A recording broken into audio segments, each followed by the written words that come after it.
Major commercial district to be built at the airport. Taiwan's latest diplomatic setback. And Charlotte still tense after 3 nights of unrest.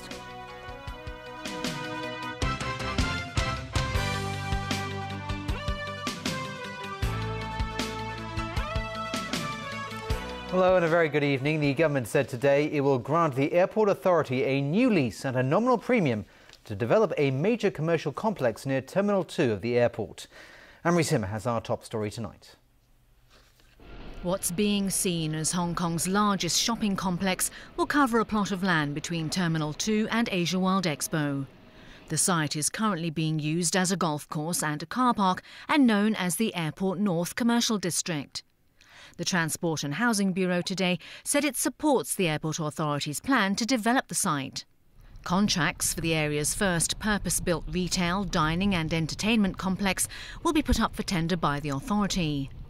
The government also said it gave approval for the area to be carved out from the airport's original land lease and put under a new 50-year lease granted to the authority at a nominal premium.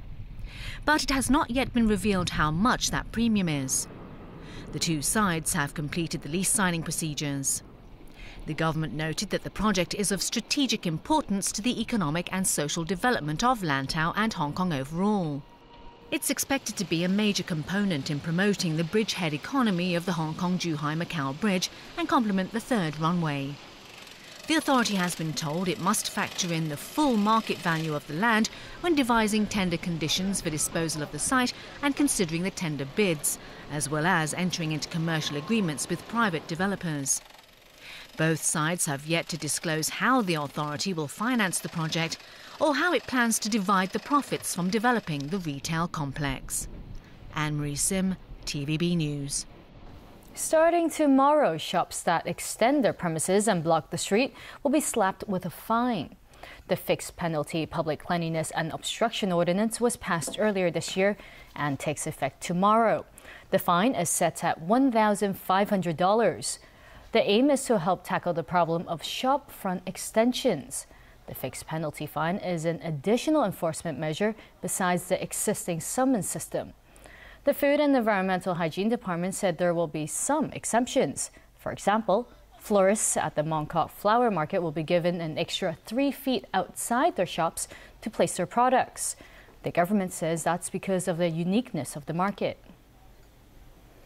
More now on the fallout from the controversial Wang Chau housing project. The Heung Yee-kuk chairman today spoke out against what he sees as a smear campaign against the rural body. Wenna Wang reports. The Heung Yee-kuk held a celebratory reception ahead of National Day on October 1st. In his speech today, Chairman Kenneth Lau addressed one of the most talked about topics lately. It's unfortunate that some people have decided to take advantage of misunderstandings people may have towards the new territories to launch a smear campaign against villagers and even the Heung Yee-kuk, Lau said. He went on to say that these people made sweeping comments to gain support from the public and deepen contradictions between urban and rural people. He said these irresponsible comments do nothing but harm Hong Kong. Lau also said Indigenous New Territories residents do not have special powers, but their rights are protected by the Basic Law's Article 40. Chief Executive Leung Chun-ying was a guest at the reception. In his speech, he expressed hope the Cook can continue to work with the government to improve society.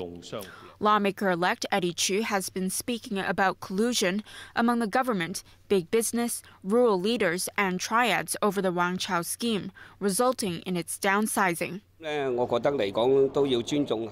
chairman of the Shapat Heung Rural Committee Leung Fok-yun admitted today he had asked the government to reduce the number of housing blocks in the plan from 10 to 9 for feng shui reasons. Wenna Wang, TVB News. Moving away from Hong Kong now, and a United Nations aviation agency has snubbed Taiwan by not inviting it to its upcoming assembly in Canada. The Foreign Ministry in Taipei has criticised the decision. The The assembly will be held in Montreal between next Tuesday and October 7th. The International Civil Aviation Organization says the arrangements this time did not follow the pattern ahead of a 2013 meeting when Beijing asked for Taipei to be invited. Analysts say the case highlighted the island's diplomatic isolation. Cross-strait ties have suffered a setback since Taiwan President Tsai Ing-wen took power this year, and Beijing accused her of failing to honor the so-called 1992 consensus. Under that agreement, the two sides would uphold the One China policy, but each would be free to interpret what that actually entails.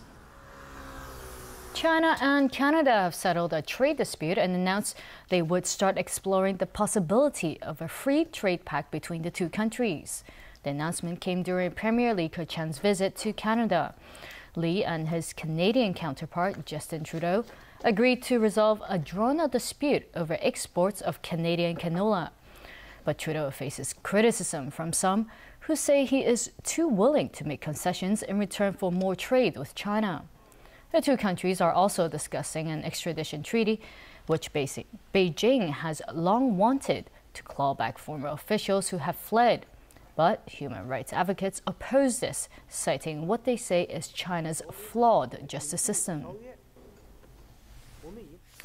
Protesters massed on the streets of Charlotte, North Carolina for a third straight night, demonstrating against Tuesday's shooting of a black man by police. After viewing police video of the death of 43-year-old Keith Scott, his family demanded that the footage be made public, but Charlotte's police chief refuses to do so. Alan Buckner reports.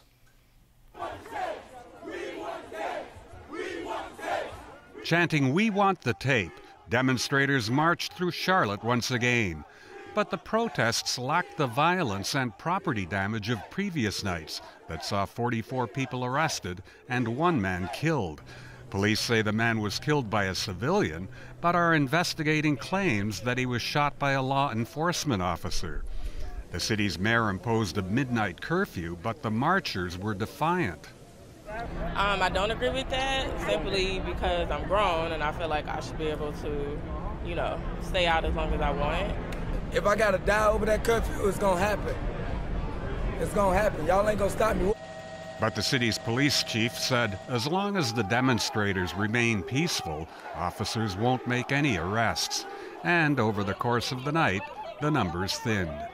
After viewing police video of the shooting of Keith Scott, the family's lawyers said it's impossible to discern what he was holding in his hands. Police say it was a gun, while his family and eyewitnesses say it was a book. Police claim a gun was found at the scene, but not a book. The family has asked that the video be made public. Charlotte's police chief said he has no plans to release the video, as the investigation is ongoing. If there is compelling information that I think helps, we'll show it. But again, I'm going to be very intentional about protecting the integrity of the investigation, and in so doing, I'm not going to release the video. Putney did confirm that the video does not definitively show Scott pointing a gun at anyone. Meanwhile, a makeshift memorial of candles and flowers at the scene of the shooting continued to grow as mourners left keepsakes. Alan Buckner, TVB News. Well, in contrast to the situation in Charlotte, just days after a police video was released, a white female officer in Tulsa, Oklahoma, has been charged with first-degree manslaughter in the fatal shooting of a black man last week. The Tulsa County District Attorney said Officer Betty Shelby reacted unreasonably when she shot 40-year-old Terrence Crutcher. The police video shows Crutcher, who was not responding to verbal commands, walking away from Shelby with his hands up. The district attorney said Shelby escalated the situation by becoming emotionally involved to the point that she overreacted. It's not clear when she fired the fatal shot. If convicted, Shelby faces 4 years to life in prison. To what's considered the largest data breach in history. Yahoo admits 500 million of its users' email accounts were hacked, and it puts the blame on cyber thieves working on behalf of a foreign government. Sonia Terra reports. Yahoo is coming clean after a 2014 break-in proved their email users' personal data was stolen from their network. This includes everything needed to steal identities, names, email addresses, telephone numbers, and dates of birth. To make matters worse, also stolen is Yahoo's second wall of defense to ward off hackers, customers' passwords, and security questions and answers.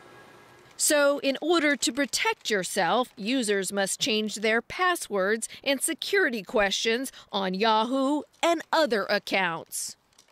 So if you use the same passwords or usernames or recovery information on other services such as Google or anything else out there, they can use that data to get in. The FBI is helping to track down what Yahoo calls a state-sponsored hacker and what one expert insists is rampant.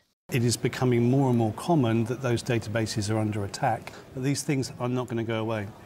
Yahoo discovered the breach in July when it was alerted to a hacker trying to sell 200 million of its users' information. Yahoo has more than 1 billion monthly users, and their data is what makes the company so valuable. That's why the news of this massive security breach comes at the worst time, right when Yahoo is trying to sell its digital operations to Verizon for $4.8 billion US. So that's not the way you want to launch a brand turnaround. So if I'm Verizon, this makes my climb a little harder. A lot of what Verizon is buying is the data and the users, and that is now part of the public domain, and it has to hurt their value if it's, doesn't need to end up calling the whole deal off. Going through with the sale will be a tough decision for Verizon, which plans to hold off until the investigation is complete. Sonia Artero, TVB News. And still ahead in the news. The Syrian conflict takes a turn for the worse. Locally, Mong Kok riot case heading to the High Court. And Phoenix outlines its plans for a free TV license.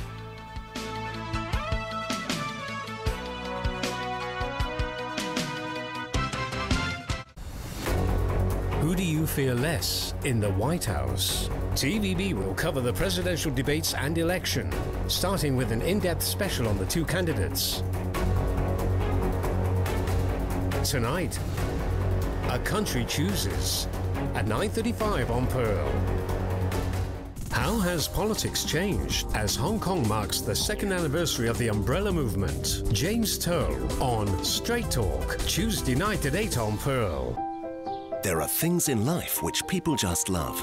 Special moments and memories that they only entrust to one. We want to protect special possessions, recipes to be perfect, and food to be always fresh. For everything you really love, that's Mila. That's Ima Bessa.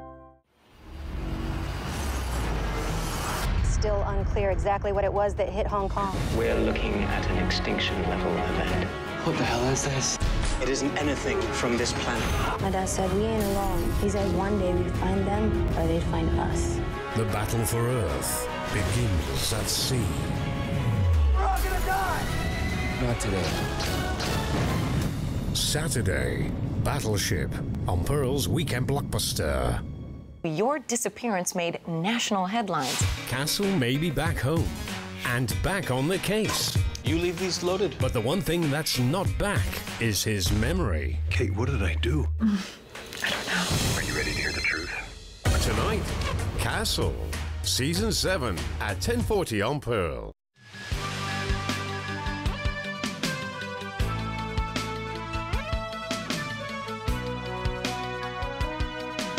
Welcome back to TVB News. Syria's government has announced a new offensive in rebel-held neighborhoods in eastern Aleppo. It comes as talks collapse between the United States and Russia on reviving the ceasefire in Syria. Another truce in Syria is well and truly dead.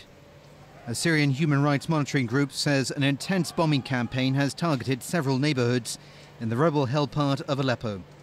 These include centers of the volunteer civil defense group known as the White Helmets.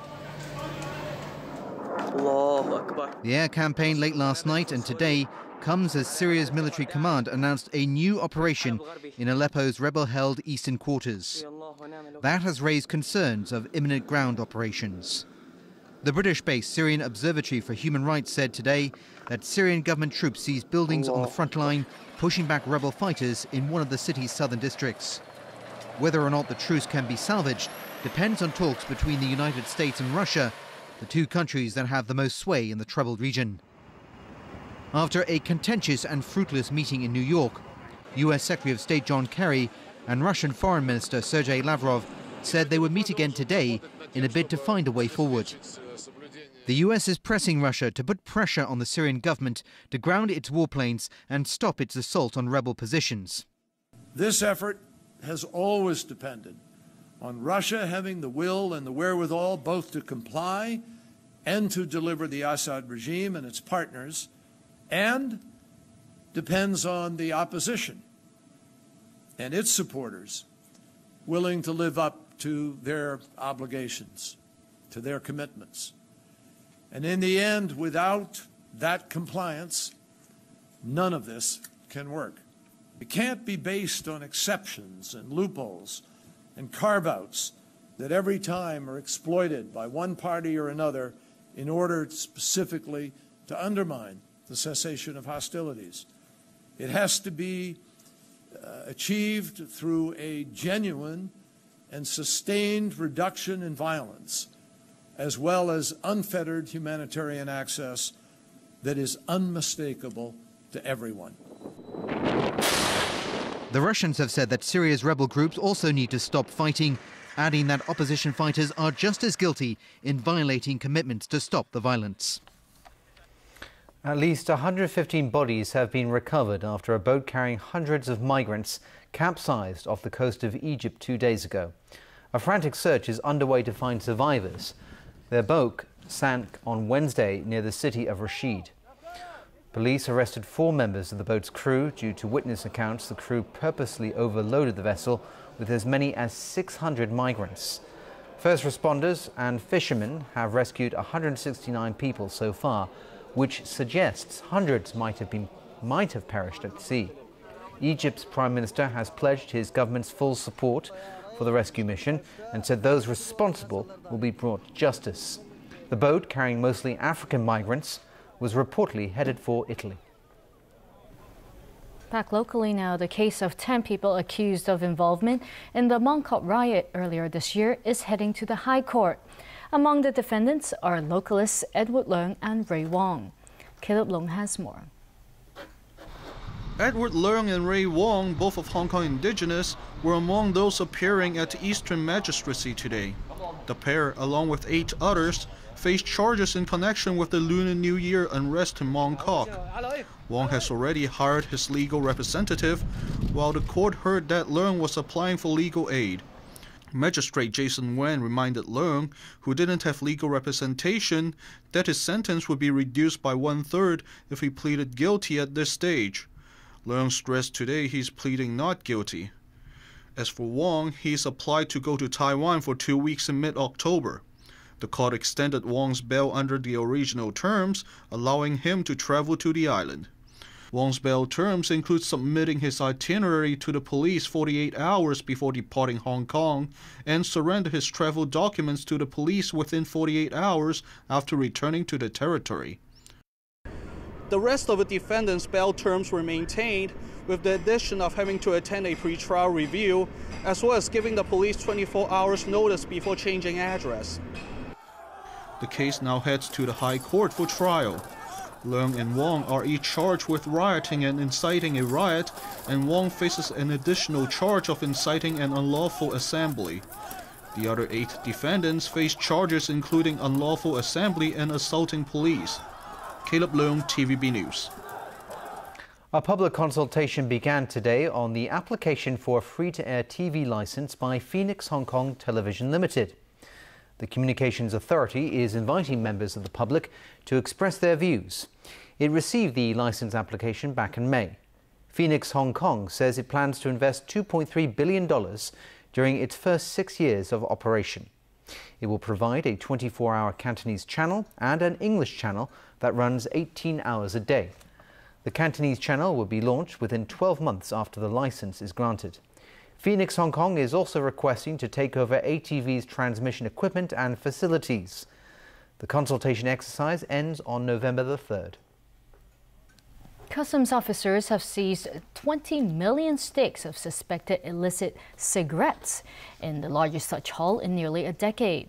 The cigarettes have a market value of $54 million and a duty potential of $38 million. They were found in two 40-foot containers in Tingni Cargo Examination Compound on Wednesday. The containers, declared to contain plastic boxes, had arrived from Vietnam. Officers said the batch of cigarettes seized is not common in Hong Kong and could be destined instead for the European market. The Community Care Fund today said it will launch a scheme to provide free cervical cancer vaccinations to teenage girls from low-income families. As Rachel Leung reports, they can apply from next month for the scheme that will run for 3 years. From October 3rd, girls aged between 9 and 18 who are receiving comprehensive Social Security assistance or a full grant under the School Textbook Assistance Scheme will be eligible to receive free cervical cancer vaccinations. Announcing details of the scheme today, the Community Care Fund said about 31,000 girls are expected to benefit from the scheme. The vaccine is most efficacious if it's given before sexual activity. Number two, if it's given even younger, say between 9 to 13 or 14, the level of antibodies that is generated is higher than if it were given later than that age. Free vaccinations will be provided at 3 youth healthcare centers in Wan Chai, Mong Kok, and Kwai Fong. All the applicants will be clinically assessed before receiving the jab. Those under 18 must be accompanied by a parent or legal guardian to their first appointment. The scheme will provide the newly introduced 9-valent vaccine.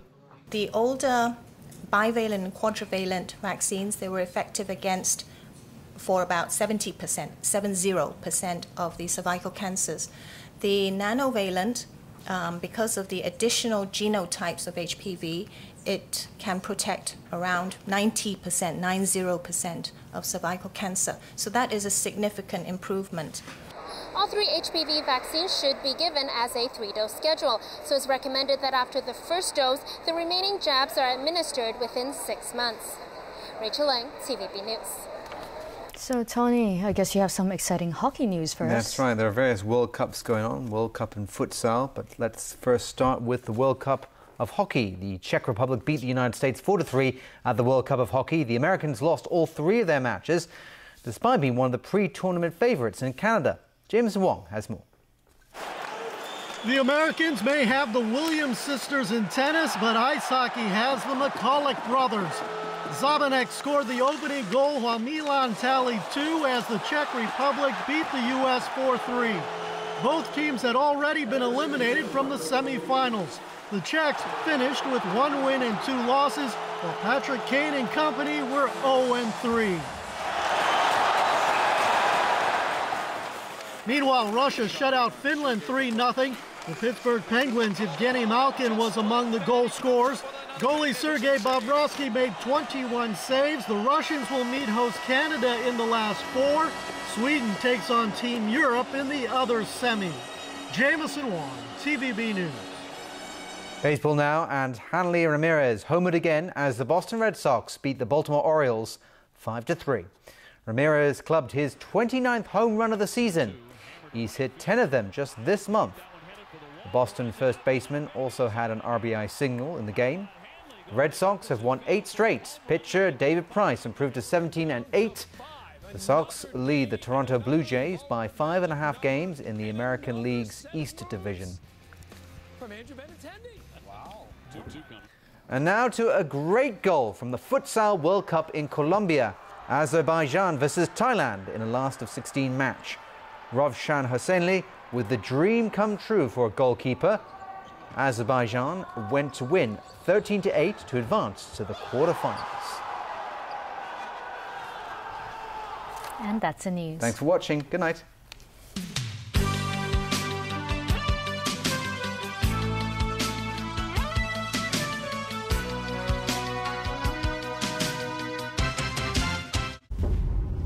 What happened here? You may find Narnia a more savage place than you remember. Who are you? Prince Caspian.